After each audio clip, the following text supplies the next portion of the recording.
মা হালুয়া রান্না করেছিল, সুজির হালুয়া। তাই আমার আর আমার বোনের রুটি বা পরোটা খেতে ইচ্ছে করলো, তাই ঝটপট বানিয়ে ফেললাম। হ্যালো এভরিওয়ান, কেমন আছেন সবাই? Welcome to my another video. বানিয়েছিলাম রুটি আর পরোটা, আর মা হালুয়া রান্না করেছিল, সেটা তো আগেই বলেছিলাম। মা আমাকে ময়দাটা জল দিয়ে একটু মেখে দিয়েছিল, তারপরে বাকিটুকু আমিই করছিলাম।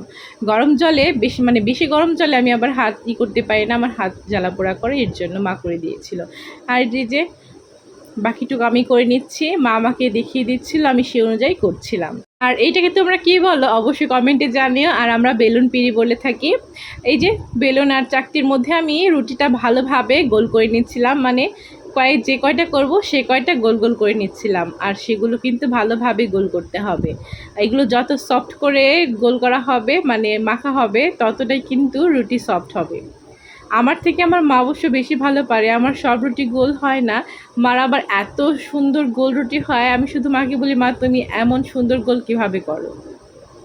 আমারও হয় মাঝে মাঝে, আবার একটু নষ্ট হয়ে যায়। এই যে দেখো, আমি কিন্তু রুটিটা বেলে নিচ্ছি। তোমরা রুটি গোল করে বেলতে পারো কিনা তাও কিন্তু কমেন্টে জানিও। এই রুটিটা কিন্তু আমার অনেক গোল হয়েছিল, আমার কিন্তু সব রুটি গোল হয়নি, আগেই বলেছিলাম, যার কারণে আমি উঠে গিয়েছিলাম আর মাকে বসিয়েছিলাম, বলেছিলাম যে তুমি বেলো আর আমি রুটিগুলো ভেজে ফেলি। যার কারণে মা পরবর্তীতে সবগুলো রুটি বেলেছিল আর আমি ভেজেছিলাম। কিন্তু এত পরিমাণ গরম ছিল যে রুটিগুলো ভাজার সময় আমি পুরো ঘেমে স্নান করে গিয়েছিলাম, এত পরিমাণ গরম। আর এই কয়দিন ধরে প্রচুর পরিমাণ গরম পড়েছে, সবাই একটু সাবধানে থাকবেন। আর ঘরে ঘরে তো জ্বর ঠান্ডা লেগেই আছে, তাই সবাই, বাচ্চা বড়, সবাই একটু সাবধানেই থাকবেন।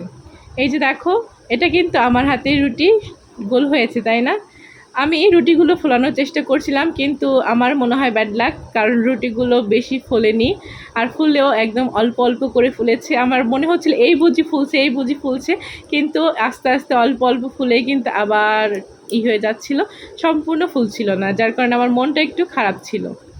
এইভাবে আমি সবগুলো রুটি ভেজে নিয়েছিলাম। এরপর হবে পরোটার পালা, কারণ সুজির হালুয়া দিয়ে পরোটা খেতে বেশ ভালো লাগে। তোমাদের সুজির হালুয়া কেমন লাগে, আর পরোটা বা রুটি দিয়ে খেয়েছো কখনো খেয়েছো কি না তা কিন্তু অবশ্যই কমেন্টে জানিও। আর এই পরোটাটা কিন্তু আমি বানিয়েছিলাম, তা একদম সুন্দর হয়নি। পরবর্তী সবগুলো পরোটা কিন্তু মা বেলেছিল, আমি মার মতো সুন্দর করে বেলতে পারি না, তাই আমি আর বেলিনি। সবগুলো রুটি কিন্তু ভাজা হয়ে গিয়েছিল, এবার পরোটার পালা। আর পরোটা আমি অলরেডি ভাজা শুরু করে দিয়েছি। আচ্ছা, তোমরা চিনির পরোটা বা মিষ্টি পরোটা খেয়েছো কখনো? আমার মা কিন্তু আমাদের ছোটোবেলা থেকে বানিয়ে দেয়, আর খুব ভালো লাগে, আমার অনেক অনেক পছন্দ। এই যে রুটিটা দেখতে পাচ্ছ, সেটার ভেতরে কিন্তু চিনি মাখিয়ে দেয়, ভরে দেয় আর কি। আর এটা খেতে এত মজা লাগে, কখনো খেয়েছো কি না অবশ্যই কমেন্টে জানিও। আর এই যে দেখো, আমার মা বানিয়েছে, কি সুন্দর তাই না?